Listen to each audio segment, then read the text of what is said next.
सांसारिक जीवन है, ये जो सांसारिक जीवन है, इसमें इसी ढंग की बनावट जो है हमारे अंदर आती रहती है, और यही बन करके वो आता है जिससे कि वो सीता को लेकर के जाता है।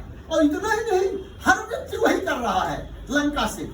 वहां पर मारीच भी जो आता है तो वह सुंदर मृग के रूप में ही आता है, और उसको देख करके सीता भी मोहित होती है। सीता परम रुचिर मृग देखा, बड़ा सुंदर ही मृग देखा। सीता जो है बड़ी आकृष्ट हो जाती हैं और राम से कहती है कि प्रभु ये बड़ा सुंदर मृग है। भगवान राम भी कहते हैं चलो ठीक है। अब सीता जी कहाँ की सुंदरता है?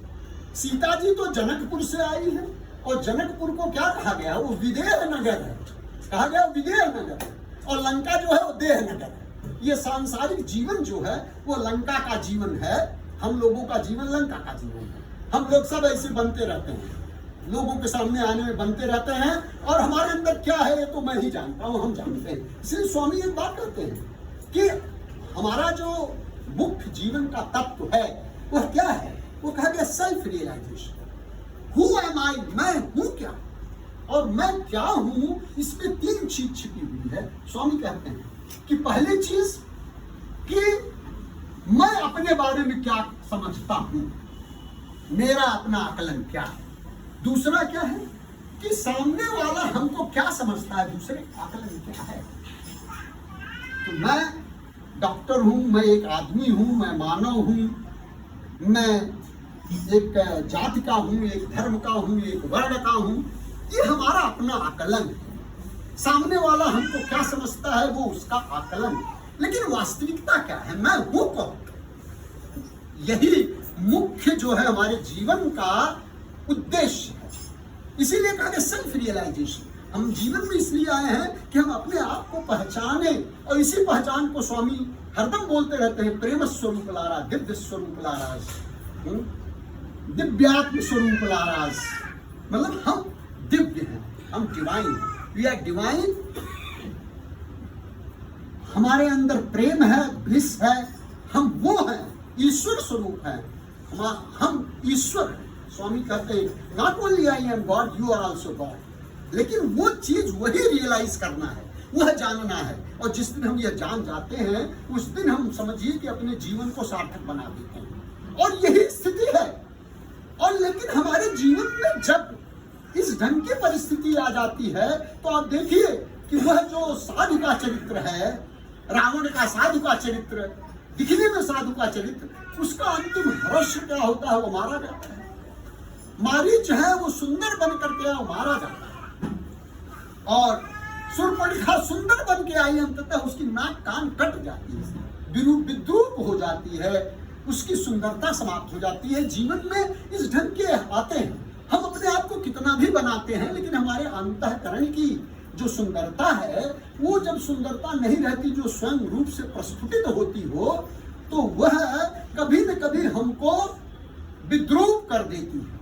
और यही स्थिति है कि जीवन में ये जो सुंदर लंका है, हनुमान जी ने कहा कि सुंदर लंका है, गिरि पर चढ़ लंका कभी देखी कहीं न जाए ये दुर्ग।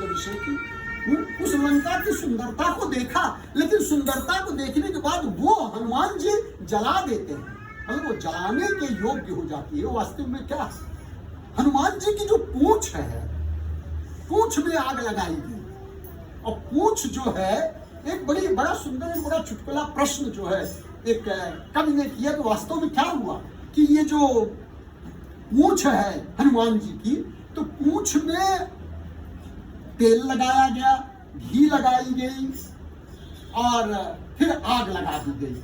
और आग लगाने के बाद फिर जब आग लगा दी गई तो ये किस उद्देश्य से की गई लंका में? हमारे जीवन में यही सब होता है, हम दूसरे में जब कोई सुंदर देखते हैं तो उसके जीवन में आग ही लगाने का प्रयास करते हैं कि किसी तरह इसकी पूंछ कट जाए। पूंछ मतलब क्या होता है? पूंछ शब्द श्लेष, आप जो साहित्य जानते हो श्लेष अलंकार है पूंछ।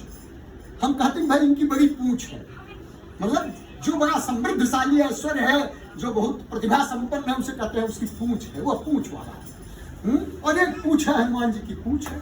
बस रावण को यही लगा कि इसकी पूंछ जो है ये बड़ी तगड़ी है, ये अपनी पूंछ पर बड़ा अभिमान है इसको, ये जब देखो अपनी पूंछ पर ही वो करता है, और हमारे बराबर पर नहीं बैठ सका तो पूंछ को घुमा करके और वैसा बना करके सिंहासन हमारे सामने बैठ गया। मतलब ये अपने आप को अपनी पूंछ पर बड़ा गर्व रखता है, तो इसकी पूंछ को जला दो। हमारे जीवन में यही सब तो होता रहता है। हम कभी भी किसी की को देखते हैं तो इसी ढंग का प्रयास करते हैं, और उस कहता है कि इस पूंछ को जला दो, और उस पूंछ को जलाने का सारा प्रयास किया जाता है, और पूंछ को जला दी गई। और जलाने के बाद और फिर हनुमान जी ने तो खाली कुछ नहीं किया, वो उछल कूद किए और लंका जल गई। तो एक व्यक्ति पूछा भाई लंका जल गई, लेकिन जिस पूंछ को जलाने का प्रयास किया उसका क्या हुआ? तो बोले उसका ये हुआ कि उसका तो एक बाल भी नहीं जला। बोले क्या बात थी, इसके अंदर क्या था? बोले ये एक बड़ा सुंदर शब्द है, रामचरितमानस में बड़ा सुंदर शब्द का उपयोग किया गया है। लोगों ने पूछा कि भाई ये क्या है, ये क्यों ऐसा हुआ? बोले कि भाई ये है पावक। पावक होता है अग्नि। तो वहां पर एक शब्द इस्तेमाल किया गया, पावक जरत देखी हनुमंता भयउ सो अति लघु रूप तुरंता। वो पावक जब जलने लगी, आग जब जलने लगी, तो वो पावक से वो छोटे हो गए और उठ करके और लंका को जलाने लगते। तो बोले पावक में ऐसा क्या था, ऐसा अग्नि का क्या था कि जो लंका को तो जला दिया, लेकिन भगवान हनुमान जी की पूंछ को नहीं जलाया। तो संत ने एक बात कही कि ये इसका कारण यह है क्योंकि उस पावक में सीता जी भी विद्यमान थी। एक कहानी थी अरण्यकांड की कि जब सीता जी का हरण होने वाला था तो लक्ष्मण को भगवान राम ने भेज दिया कंदमूल फल ले आने के लिए, और सीता से मिलकर के योजना बनाई, और उन्होंने कहा कि देखिए जब तक मैं अब निश्चर का नाश करूंगा, इसलिए आप पावक में, आप अग्नि में बिना विराजमान हो जाइए और अपनी जैसी सीता को बना दीजिए। और वह सीता जो है वहां राम के साथ थी, जिसका कि रावण हरण करके लेकर गया। तो ऐसी सीता थी, वो पावक में थी। वो पावक में रह करके वो सीता जो है वो भगवान की जो भक्ति रूपी सीता है, वो शीतलता प्रदान कर रही थी, जो अपने भक्त को की पूंछ को नहीं जलाने दी।